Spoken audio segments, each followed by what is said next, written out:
Vamos lá, gente, resolver mais uma questãozinha da UFG, comentar uma questão da UFG. Essa questão aqui é uma questão sobre o ambiente da Antártida. Tem sido muito frequente nos vestibulares questões relacionadas à Antártida, né? Porque hoje é um dos biomas, uma região do planeta que está sofrendo uma agressão muito grande e está sofrendo muita influência, né, na alteração desse bioma gerado principalmente pelo aquecimento global. Uma coisa que tem sido observado, por exemplo, na Antártida, não só o que eu vou discutir aqui na questão, mas também, por exemplo, a ocupação de umas áreas, né, periféricas do continente antártido por musgos, ou seja, passando por um processo aí que a gente chama de verdificação, ou seja, aquele ecossistema gelado sendo substituído por um ecossistema verde, o que caracteriza que está realmente havendo derretimento das bordas da Antártida. Então, por causa de todos esses fenômenos, a Antártida tem sido frequente em vestibulares e até no Enem, né? Vamos fazer uma discussão aqui, é uma questãozinha mais de ciclo do carbono do que necessariamente zoologia, né? Do que necessariamente de biomas. Vamos lá, olha o que diz o texto aqui. Deixa eu ficar de cá. O texto fala assim, o zooplâncton marítimo, vamos lembrar. Lembra que o ambiente aquático, principalmente o ambiente marinho, ele divide em 3 comunidades, plâncton, nécton e bênton. O plâncton é aquela comunidade, lembrando que comunidade é o conjunto de várias espécies, é o conjunto de várias populações que relacionam entre si. Quem é o plâncton, Éder?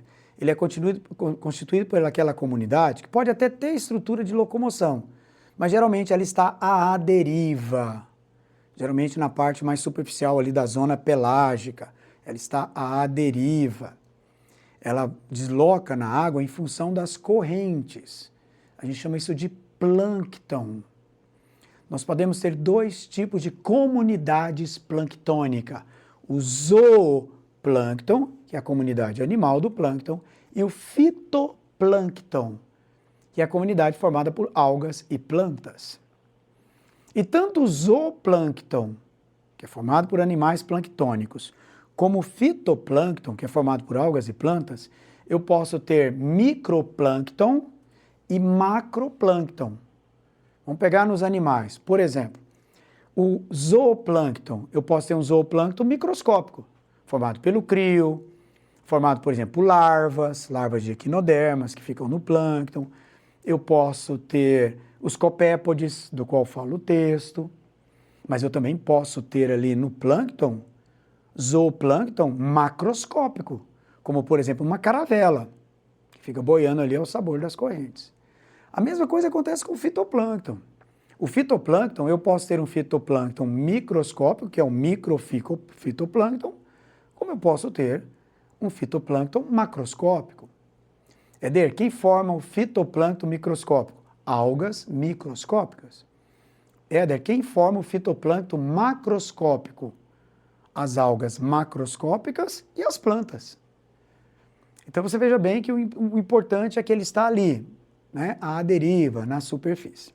Já o nécton é formado por aquela comunidade que consegue se locomover, se deslocar na chamada zona pelágica, ou seja, no perfil daquele corpo de água, no perfil do oceano.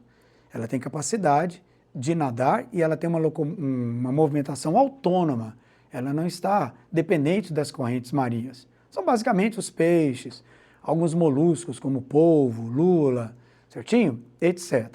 E finalmente você tem o bênton, que é aquela comunidade que está no substrato, ela está agregada ao substrato. Então, geralmente, esse substrato é o fundo desse ambiente aquático. Eu posso ter uma comunidade bentônica séssil, que ela está fixa, e eu posso ter uma comunidade errante, que consegue se locomover no fundo lá do mar, né, no assoalho marinho, como, por exemplo, um bivalve, né, que usa ali um pé falso para poder se locomover, como, por exemplo, uma estrela do mar, e assim por diante. Mas vamos ao texto, olha que texto interessante. O zooplâncton marítimo está sendo considerado um herói anônimo no combate ao aquecimento global, atuando no sequestro do carbono. Entre as espécies que compõem o os copépodes, microcrustáceos. Importantíssima essa informação. Éder, o que é um copépode? Copépode é uma subclasse dos crustáceos. Copépode é uma subclasse dos crustáceos. Geralmente são crustáceos praticamente microscópicos. Eles chegam a ser menor do que o crio, que é um microcrustáceo pequenininho assim, que tem 1, 2 centímetros de tamanho no máximo. Alguns copépodes são realmente microscópicos. Então, na verdade, o copépode é uma subclasse de crustáceos. Ele é um microcrustáceo, que muitos são até microscópicos. Entre as espécies que compõem o zooplâncton, os copépodes microcrustáceos têm recebido destaque. Durante a primavera, temperatura elevada, esses animais se alimentam intensamente do fitoplâncton e eles engordam. Então, eles são consumidores primários. Aliás, são 2 microcrustáceos que se alimentam do fitoplâncton na Antártida. Um deles são os copépodes e o outro é o crio. Só que o crio não é copépode, o crio pertence a outra subclasse dos crustáceos. Eles se alimentam de muito fitoplâncton. E na primavera, o fitoplâncton prolifera na Antártida, porque há derretimento das massas de gelo superficiais, temperatura da água um pouquinho mais elevada, intensa luminosidade, fotossíntese direto. Continua o texto. Durante a primavera, esses animais se alimentam intensamente de fitoplâncton e engordam. Em seguida, aí por etapas, em seguida, mergulham centenas de metros nas profundezas do Oceano Antártico, onde queimam toda a gordura armazenada, dissipando o CO2 nas águas oceânicas. Olha que negócio interessante. Durante a primavera e o verão antártido, intensa fotossíntese na superfície da água. Fitoplâncton, fotossíntese direta. Então, produz muita biomassa algal. Então, tira CO2 da atmosfera. A fotossíntese tira o CO2 da atmosfera e converte em carbono orgânico. Aspas, glicose. Então, na primavera e no verão, na Antártida, fotossíntese. Vêm os microcrustáceos, como os copépodes e o crio, que está junto ali daquele fitoplâncton e se alimenta desse fitoplâncton, é consumidor primário. Ao se alimentar desse fitoplâncton, eles acumulam muita biomassa. Esse açúcar que eles se alimentam do fitoplâncton é convertido neles em lipídio, porque você tem que lembrar que os animais armazenam energia na forma de glicogênio e lipídio. Então, os zooplânctons, os copépodes e o crio, esses microcrustáceos, eles ficam cheios de lipídio. Quando vai chegando no final do verão, que vai começar o outono e o inverno, que a temperatura da Antártida começa a baixar, e lá não é nem bem estações bem definidas, a gente define mais é pela temperatura da água mesmo. Quando chega nessa época do ano na Antártida, que já está no inverno, no outono e no inverno, o que esses copépodes fazem? Eles não podem ficar na superfície. Por que não pode ficar na superfície? Porque a superfície vai ficar extremamente gelada e às vezes até forma blocos de gelo na superfície. Então, o que os copépodes fazem para fugir dessa baixa da temperatura, dessa redução da temperatura na superfície da água e na atmosfera? Eles mergulham profundo, mergulham para centenas e centenas de metros de profundidade. Lá no fundo do oceano, em áreas às vezes escuras, às vezes ele já está até ali próximo da região abissal, eles entram em diapausa. É importante guardar esse nome. Eles entram em diapausa. Éder, o que eles fazem? Essa diapausa é como se fosse uma hibernação. Aí os copépodes ficam quietinhos lá no fundo. Como lá no fundo não chega luz, então não tem fotossíntese, tudo aquilo que ele acumulou na superfície ele vai consumir com a respiração. E aí ele libera na água o CO2. Então, se você parar um pouquinho e pensar, olha a sequência. O CO2 estava na atmosfera, olha que bacana. O fitoplâncton tirou o CO2 da atmosfera e converteu em matéria orgânica. O copépode come esse fitoplâncton, que é matéria orgânica, e vai queimar essa matéria orgânica lá no fundo do mar, quando ele está em diapausa durante o outono e o inverno. Então, o CO2 saiu da atmosfera e foi parar no fundo dos oceanos. E ali ele fica preso. Então, assim, é por isso que os copépodes hoje, juntamente com o crio, eles despertam muito interesse, porque eles ajudam a retirar o CO2 da atmosfera. Bom, Analisando a questão, o que ele fala? Os animais descritos no texto. Opa, qual é o animal que ele descreveu no texto? Microcrustáceos. Microcrustáceos. Vamos lembrar, crustáceo é uma classe do filo Artrópoda. Característica dos crustáceos.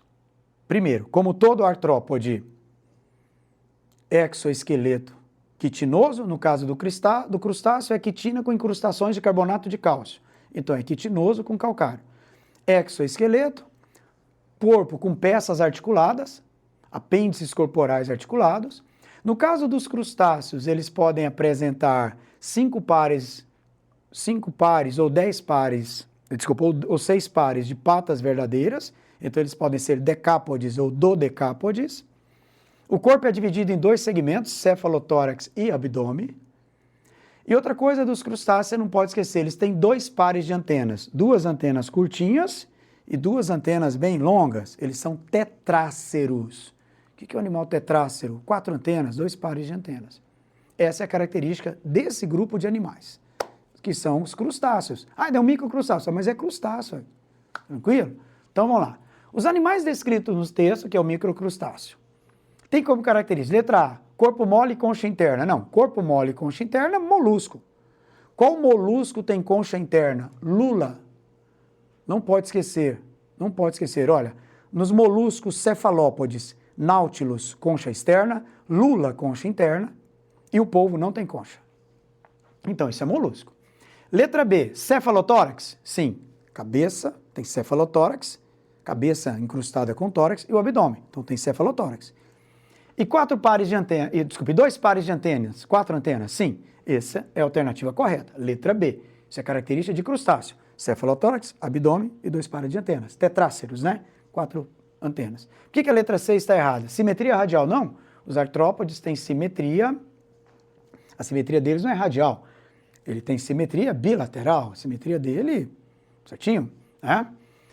Capacidade autotrófica, nenhum animal tem capacidade autotrófica. Corpo séssil, não, muito pelo contrário, os crustáceos se locomovem. Eles têm apêndices locomotores, né? Com ausência de simetria, não, eles têm simetria, simetria bilateral, são bilatérios. Letra E, corpo segmentado em anéis. Não, corpo segmentado em anéis, eu vou achar isso em alguns plateumintos, vou achar nos anelídeos, por isso chama anelídeo, né? E também não tem respiração pulmonar, né, gente? Os crustáceos apresentam respiração branquial. Tranquilo? Exercício bacana, eu aproveitei para comentar sobre os microcrustáceos da Antártica, que tem aparecido muito em vestibulares, principalmente o CRIO. Legal? Tchauzão, gente!